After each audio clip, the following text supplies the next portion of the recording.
내가 이제 25년도 재산세하고 종부세 고지서가 있을 거예요. 여기에 곱하기 1.5 아니면 2를 하십시오. 그게 이제 낼 거다, 이 앞으로. 그렇죠. 그래서 이제 눈앞이 캄캄하잖아요. 네. 여기서 한 가지 꿀팁을 알려드릴게요. 네.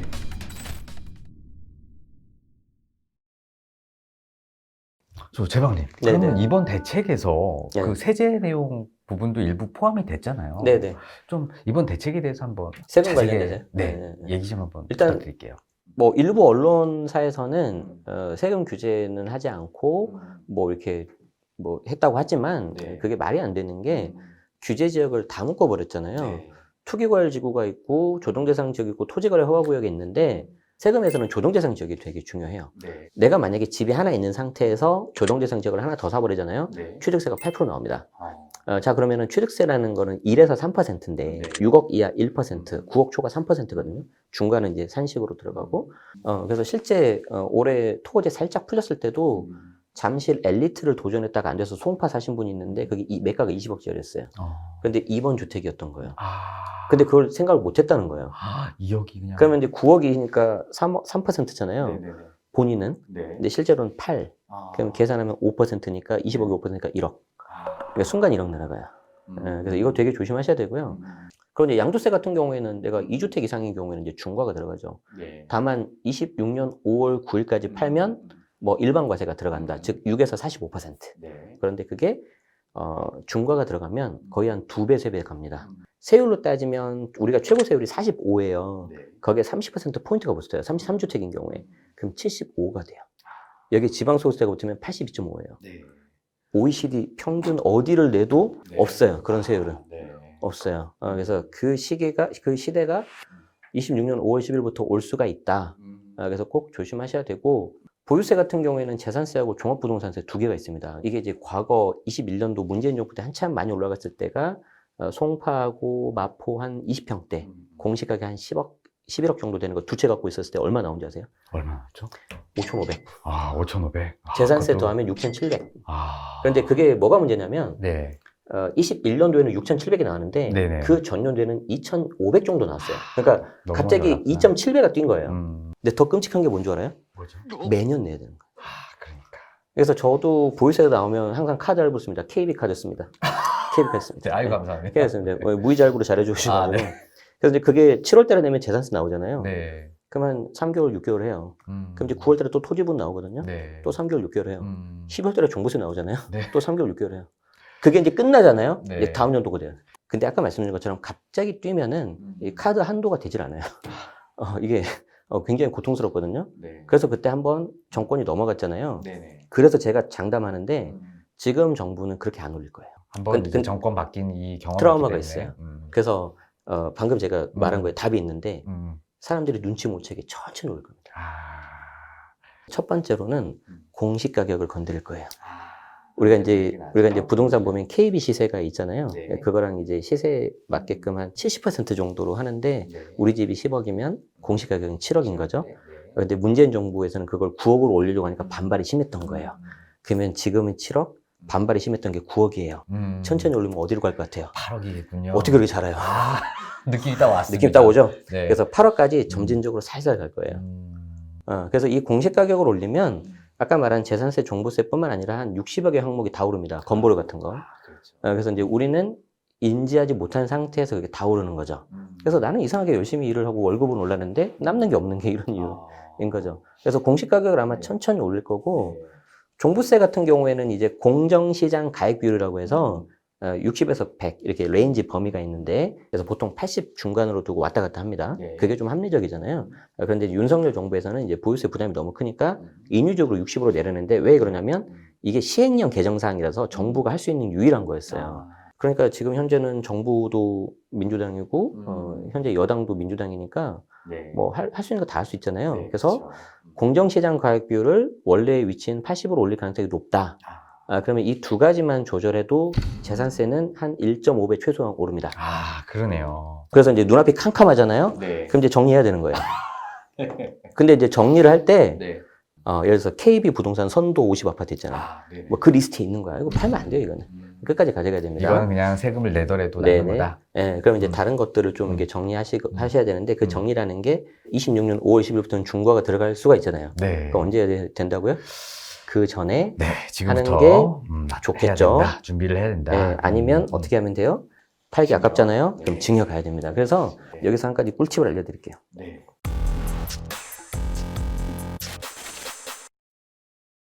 자, 내가 토호제가 있어요. 네. 묶여버렸어. 네.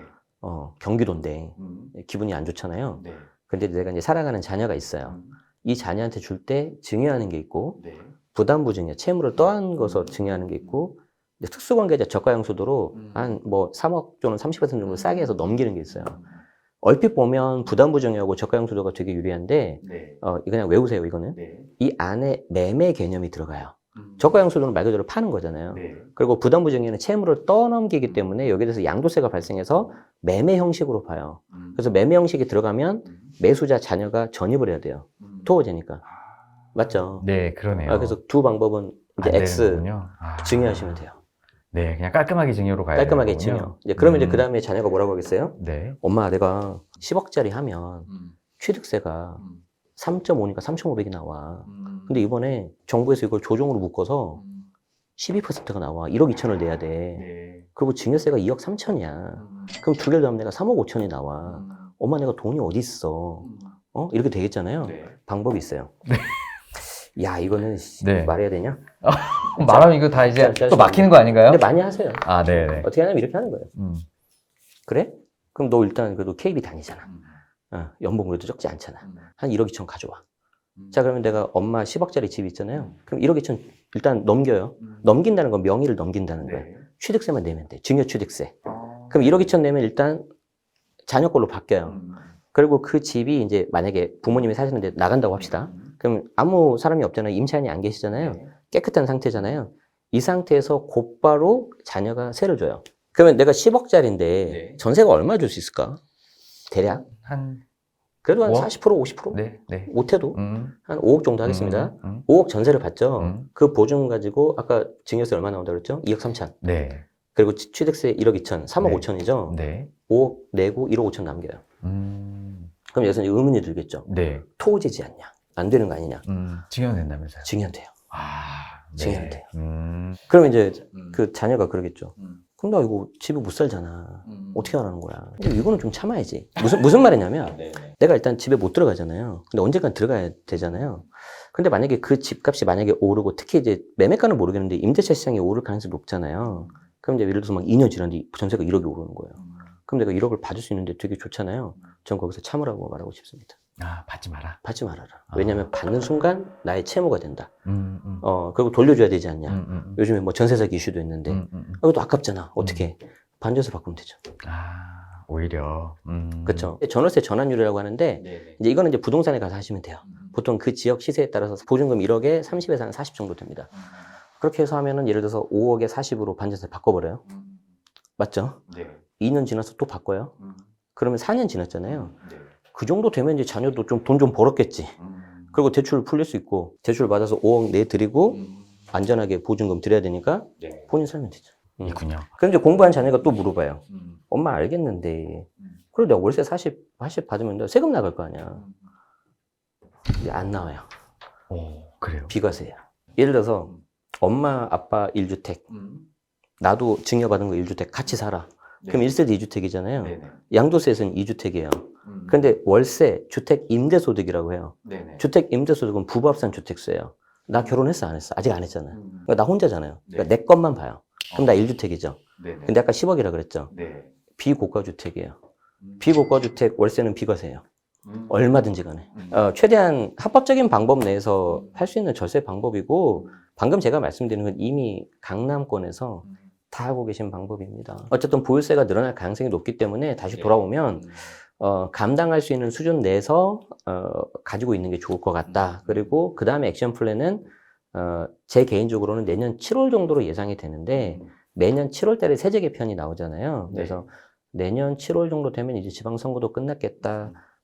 이건 정책이기 때문에 정치적인 해석을 할 수밖에 없어요. 그 오빠의 본 마음이 이제 드러날 것 같다. 그럼 이제 그걸 한번 보고 이제 우리가 이제 여기서 썸을 계속 탈 거냐, 고를 할 거냐, 아니면 여기서 이제 그만 만날 거냐를 결정하시면 될 것 같다. 네. 결국 모든 패가 다 결정이 되는 내년 7월에 저는 정확한 그렇게 예상합니다. 포지션을 네. 만드는 게 좋겠다. 이런 네. 말씀이시죠? 그럼 우리가 결국 뭐 좀 예민한 문제이긴 한데 네. 우리가 이게 계속 가져갈 건지 아니면 네, 네. 지금 정리하는 게 좋을지 네. 우리 제방님께서는 네. 어느 범위까지 그래도 보류하는 게 낫다고 생각하세요? 굉장히 좀 어렵고도 중요한 질문인데요. 음. 사실 이게 굉장히 정성적인 부분이라서 음. 한 세 가지 정도를 말씀드릴 수 있을 것 같아요. 일단 첫 번째는 아까 말씀드린 것처럼 KB 선도 부동산 50에 들어오냐. 그럼 나 안 판다. 이건 굉장히 중요해요. 이건 제가 뭐 특정 뭐 채널에서 그런 게 아니고 정말로 저희 수강생들한테도 말하는 거예요. 그래서 요 정도에서 하나 내가 진입을 한다면 그다음부터는 좀 이제 한 절반 이상 끝났다고 보면 된다. 그래서 그 다음에 뭐 재개발 투자해도 되고 매매사업자 해도 되고 지금 매매사업자는 안 되지만 뭐 그런 거 하시면 된다라고 말씀드립니다. 두 번째는 뭐냐면 이건 본능적인 거예요. 이건 약간 정량적으로 해석할 수 없는 겁니다. 넘주기 아깝다. 넘주기 아깝다. 그럼 안 팔면 안 됩니다. 그런데 이 넘주기 아깝다를 누가 잘 아냐? 남자일까요, 여자일까요? 여자죠. 네, 바로 나오시네요. 네. 그래서 여자 말을 들으면 됩니다. 아내 말을 들어라. 이거 줘도 되는지 아니면 가져가야 될지. 제가 지금까지 사단 나는 경우를 봤을 때 네. 90% 이상이 남자였습니다. 남편 말 듣고. 이제 세 번째가 뭐냐면 이건 이제 제 개인적인 건데 아파트 매수할 때 물론 수요 공급도 보지만 사실 어렵잖아요. 저는 어떻게 하냐면 워낙 가진 게 없어서 세무사 시험도 막 떨어지고 하니까 가진 게 없잖아요. 그래서 몸테크를 하면서 계속 이사를 자주 다녔어요. 1년에 한 번씩. 1년에 한 번요? 네, 그때 이제 저희 무릎이 좀 안 좋아요. 그래서 좀 그랬는데 그렇게 해서 몸으로 체험하니까 그래도 조금은 남들보단 빨리 됐었던 것 같아요. 그래서 어떻게 하냐면은 최소 3번은 갑니다. 내가 매수할 거는. 그래서 내 집 내가 실거주한다 생각하고 3번을 가는데 볼매가 돼야 돼. 볼수록 매력적이어야 돼. 그래서 처음 가는데 80점이에요. 두 번 갔을 때 83점이야. 세 번 갈 때 87점이에요. 저는 그러면은 어지간하면 다 성공했어요. 근데 처음 가는데 85점이에요. 두 번째가 82점이에요. 세 번째가 83이야. 애매해. 그래서 이거는 말로는 설명 못 하고요. 좀 많이 부딪혀 보시고 가셔야 되는데 예를 들어서 임장을 이렇게 하는 경우가 있어. 막 가서 휙 훑어봐. 뭐 봤네 하고 그러시면 절대 안 돼요. 거기 일단 단지 안에 들어가서 벤치 같은 게 있어요. 거기 한번 앉아보셔서 최소한 10분, 20분 있으셔야 되고 주민들도 좀 보시고 인근에 식당이 있으면 식당 가서 밥도 좀 먹어보고 그런 작업을 하셔야 되는데 지금 사는 집도 제가 지금도 정확히 기억하는 게 2020년 초였나? 그때였는데 딱 오후 4시, 5시 해 떨어질 때였어. 그때 이제 그 분수대 있고 그 의자 딱 지금도 기억하는데 와이프랑 이제 그녀랑 있으면서 물어봤죠. 그녀는 아직도 그녀죠? 그럼요. 네. 지금 무슨 질문을 하시는지. 그래서 이제 네, 그녀한테 이제 물어봤죠. 네, 편집을 해야 되나 해가지고. 네. 여기 어떤 거 같아? 그랬더니, 괜찮네, 살고 싶네. 딱 그 말 하고. 그럼요. 그래서 이제 그런 부분에 있어서는 좀 뭐 약간 느긋하게 보시는 것도 필요하다. 그렇게 해서 보면은 넘주기 아까운 게 딱 느껴집니다. 그래서 이건 가져가자. 그렇게 되는 겁니다.